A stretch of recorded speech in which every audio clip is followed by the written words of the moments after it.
Situation यहाँ पर थी, यहाँ पर आए न्यूजीलैंड में पहला मैच धुल गया, पूरी परफॉर्मेंस एज ए कप्तान किस तरह से देखते हैं? ऑब्वियसली 3 मैच बड़ा बड़ा छोटा टूर था हम लोग के लिए, लेकिन इम्पॉर्टेंट था कि पहले मैच में जो दूसरे मैच हम जो खेले वो जिस तरीके से खेले और जिस तरीके से डोमिनेट कर पाए वो बहुत इंपॉर्टेंट था, और गोइंग फॉरवर्ड वो बहुत कॉन्फिडेंस देगा हम लोग को एज अ टीम। और द सर्टन थिंग्स जो हमें बेहतर करनी है गोइंग फॉरवर्ड, आई थिंक ये एक उसका एक स्टेप है आगे धीरे धीरे जाने के लिए, क्योंकि टाइम है अपने पास। और लेकिन ये यहाँ से एक जर्नी चालू हुआ है और यहाँ से कोशिश करेंगे या कि जितनी भी सीरीज़ आगे खेलें बेहतर होने का कोशिश करेंगे। हार्दिक, वर्ल्ड कप में एक क्रिटिसिज्म इंडिया के अगेंस्ट है कि हम खासकर शुरू में बड़ा कंजर्वेटिव क्रिकेट खेलते हैं। आपने यहाँ पर आके एक ऋषभ और ईशान दोनों को अटैकिंग बैट्समैन हैं, क्या हार्दिक पांड्या की फिलॉसफी एज ए कैप्टन है फर्स्ट बॉल से हिट करो, जिस तरह से आप एज ए बैट्समैन खेलते हैं, is this something we are going to see in future? To be honest, मैंने पूरा कोशिश एक ही है कि यहाँ अगर आप इंटरनेशनल लेवल पे आए हो तो ऑब्वियसली आपने काफ़ी चीज़ एक तरीके से खेल के और एक काफ़ी चीज़ सक्सेस करके आए होंगे। और मेरा मानना हुआ है कि मैं एज अ कैप्टन प्लेयर को जितना फ्रीडम दे सकूं, या जितना एक कल्चर होता है कि जहाँ प्लेयर जाके बिंदास खेलेगा, कोई आपको कुछ बोलेगा नहीं, और सर वो सेम तरीका वर्ल्ड कप में भी था। और ऑब्वियसली वो जिस कुछ चीज़ें जहां हम नहीं बेहतर कर पाए वो ऑब्वियसली अभी हाईलाइट होगी, हम जीते नहीं है तो, लेकिन यहाँ से गोइंग फॉरवर्ड हमेशा वही रहेगा कि एक तरीके से नहीं खेलेंगे, कोशिश रहेगा कि एंजॉय करो, जाओ कोई बिंदास, अगर आपको लग रहा है पहले बॉल पे भी अगर आपको मारना है बिंदास जाओ, आपको कोई पूरा हमेशा बैक करेंगे और कोशिश करेंगे कि प्लेयर्स खुल के ही खेले। हार्दिक, मैदान में आने से पहले एक डिसीजन मेकिंग कितना क्योंकि बहुत सारे लोग, आपके पास छोटी सीरीज थी, कोई बोल रहा था संजू सैमसन को मौका मिलना चाहिए, कोई उमरान मलिक को, आपके लिए एज ए कैप्टन, आप भी यंग कैप्टन हैं, इस तरह की जो डिफिकल्ट सिचुएशन होती है कैसे आप डील करते हो? पहली बात तो बाहर कौन क्या बोल रहा है उससे ये लेवल पे ज़्यादा फ़र्क नहीं पड़ता है। ये मेरी टीम है, अगर और हम कोच और मेरे को जो ठीक लगेगा, जो साइड हमें चेक करनी है, और अब बहुत समय है, सबको मौका मिलेगा, सबको पूरा मौका मिलेगा, और जब मौका मिलेगा लंबा मौका मिलेगा वो है।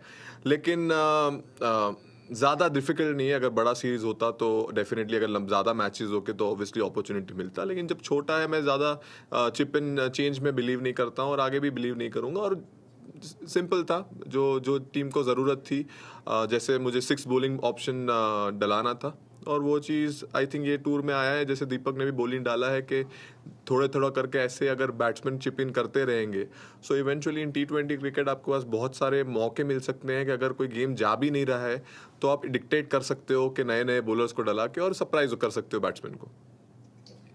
Hi Hardik, Aditya Bhattacharya from Hindustan Times. Today we got a glimpse into India's fast bowling future with Siraj and Arshdeep. The way they came back to give India breathing space, especially after the way those guys were batting.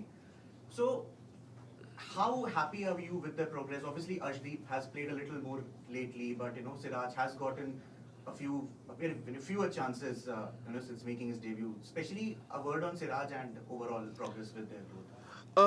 Obviously, Siraj, I think Siraj did exactly what maybe I wanted from this wicket as a bowler. I think in T20 cricket, yes, you'll definitely get hit. Somewhere down the line, if you try to get saved by, kind of, if you go on defense as a bowler, you will have good days, but at the same point of time, when you are not having a good day, it will literally haunt you. So for me and for my bowling unit, my plan is simple. Let's be aggressive. What's going to happen? We're going to lose game, right? We're going to score maybe 200. That's the worst could happen.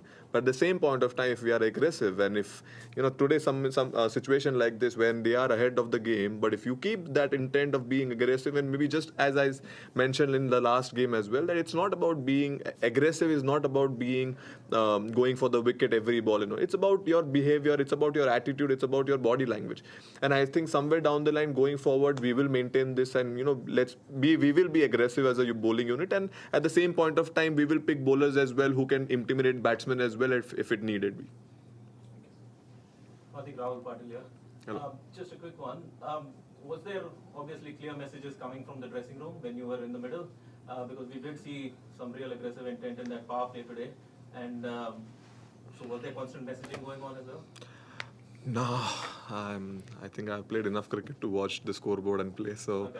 I was aware of the situation, and they were trying to pass on the same message. When I came out and they're like, we were trying to send a message to you, I said, but I already knew what you were trying to say. So obviously they thought, sometimes it happens when you're playing, you are not aware. But I think somewhere down the line where I play, most of the time I have to see the scoreboard and replay accordingly. So I was aware. So just a subset of that question then, how difficult is a modern T20 captain's job now?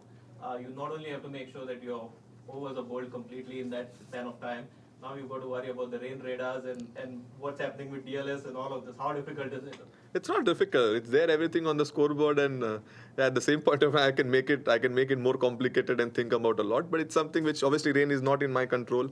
So it was simple to see the scoreboard and make sure that I realized that when it started drizzling, we were 63 and the DLS required 63. So that point of time, I was watching every ball and making sure that we stay there only. To be honest, I did not expect the rain to come and close down the game. But my point was saying, if it stops, I want to be at the DLS. I want to be there. That's the reason. All of a sudden, when we were hitting, we realized that I just told Hooda that right now, let's keep playing and let's stay there. And obviously, if the rain stops, and at the same point of time, we lost wicket as well. So we had to consolidate and kind of take the game deep and do the same thing what I've been doing. Simple as that. Thank you. Hardik, firstly, many congratulations. Thank you so much. Rahul from India Today आज तक.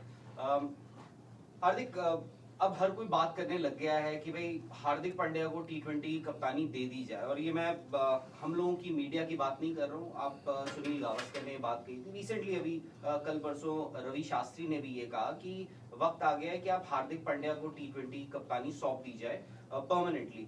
क्या आप उस zone में अब सोचना शुरू कर दिया है कि मैं इस टीम को कैसे लेके जाना चाहता हूं, और उस पे आप की सोच चल रही है?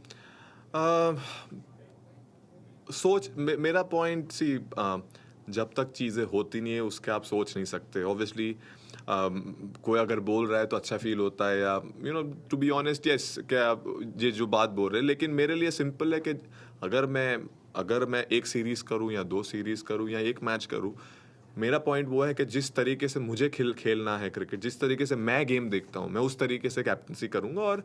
और मेरा पॉइंट सिंपल है, जब मौका मिलेगा वो मैं कोशिश करूँगा कि उस तरीके से मैं जाऊँ, और जिस टाइप का क्रिकेट मुझे खेलना है मेरी टीम के लिए, वो मैं वहाँ कोशिश करूँ कि मैं दिखा पाऊँ, एज अ यूनिट हम दिखा पाएँ. और उस पे ही फोकस है. जब आगे जो आएगा वो फिर वो देखेंगे, लेकिन अभी सिर्फ उस पे ही फोकस है. और हार्दिक, मैदान में तो खैर हमने देखा है एक शायद से चेंज्ड हार्दिक पांड्या देखा है over the years, in specially last couple of years. Dressing room में हर किसी को खुश रखना बिकॉज ऑफ सिलेक्शंस आल्सो, क्योंकि आप एक प्लेयर को अक्सर ये होता है कि जो बेंच पे बैठा होता है वो ज्यादा बेहतर प्लेयर दिखता है बाहर से. हर प्लेयर को खुश करना, एक सेंस ऑफ सिक्योरिटी, वो माहौल क्रिएट करना, वो कितना आसान होता है एज कैप्टन या डिफिकल्ट होता है एज कैप्टन? कि भाई संजू सैमसन नहीं खेल रहा है, लोग बोल रहे हैं कि भाई उमरान मलिक को भी खेलना चाहिए था, संजू सैमसन को खेलना चाहिए था, इसको खेलना. तो वो एक हेल्दी एनवायरनमेंट क्रिएट करना कितना डिफिकल्ट होता है ड्रेसिंग रूम में?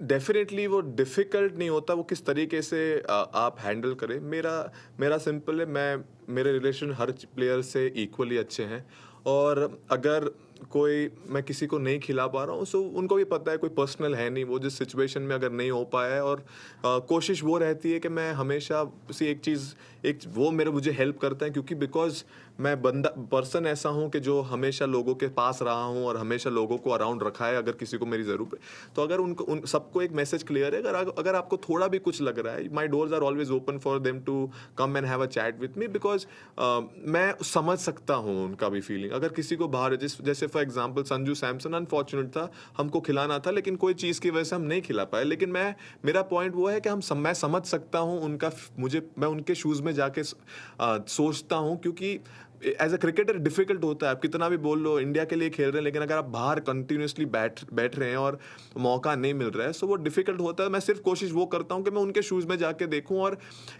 एक चीज़ होता है, एक टाइम के बाद मैं कितने भी वर्ड बोल दूँ, उनको कितना भी बोल दूँ, एक टाइम के बाद वो वर्ड उनके लिए उनके लिए वो डिफिकल्टी रहते हैं, लेकिन at the same point of time अगर मैं कंटिन्यूसली वो चीज़ मैं रिपीट कर पाऊँ और एक हेल्दी एनवायरनमेंट रख पाऊँ जहाँ प्लेयर को पास अगर उनको बुरा लग रहा है, so they have the right to come and speak to me and they have the right to go and speak to the coach.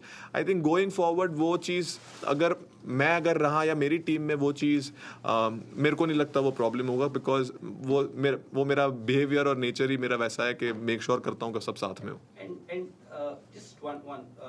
Aaj you played 6 batsmen and 5 bowlers. Was it a conscious decision, tactical move that you wanted to go in with 6 batsmen and 5 bowlers? 6 bowlers. Or rather 6 bowlers. Yes. So see, यही series है जहाँ you can identify the 6 bowler as well. And Hooda bowling डालता है, अच्छा डाल रहा है. और मेरा सिंपल था, मैं अभी वर्ल्ड कप खेल के आया हूँ. There is a big white ball season again will start for me. So for me it was important that मैं बॉल डाल सकता था, लेकिन पॉइंट वो था कि अगर मैं बॉल डालूंगा तो एक बंदे को मौका नहीं मिलेगा और पूरा चेंज होगा. तो इसलिए वो कांस्टेंट एफर्ट था कि यस हम 6 बैट्समैन से जाएंगे, बिकॉज अगर आपको मार के भी खेलना है तो अगर आपको you are aware of the 6 batsman, आपका एक बैट्समैन कम है, तो automatically as a batsman, as a batting unit will have to take responsibility and that will somewhere down the line in big matches will help us to remember that you know what, वो responsibility के साथ खेलने की आदत लग जाएगी. Obviously शायद हर बार हम 6 के साथ नहीं जाएंगे, लेकिन मोस्ट ऑफ द टाइम आज ऐसा सिचुएशन हमें लगा कि बिग बैट्समैन ठीक है हम कम से जाएंगे, कोई प्रॉब्लम नहीं, लेकिन लंबे टाइम के लिए वो चीज़ हेल्प करेगी एज अ प्लेयर. बिकॉज मैं जहाँ बैटिंग, अगर आपके पास एक बैट्समैन कम हो पीछे और तब अगर आपको मारना है ना, वहां से जो आपको कॉन्फिडेंस मिलता है वो शायद जब 4 विकेट पीछे हो, मेरे हिसाब से मुझे नहीं मिलता है. Thank you. Thanks, Captain. Thank you, everyone. See you. Thank you so much everyone. Have a good night.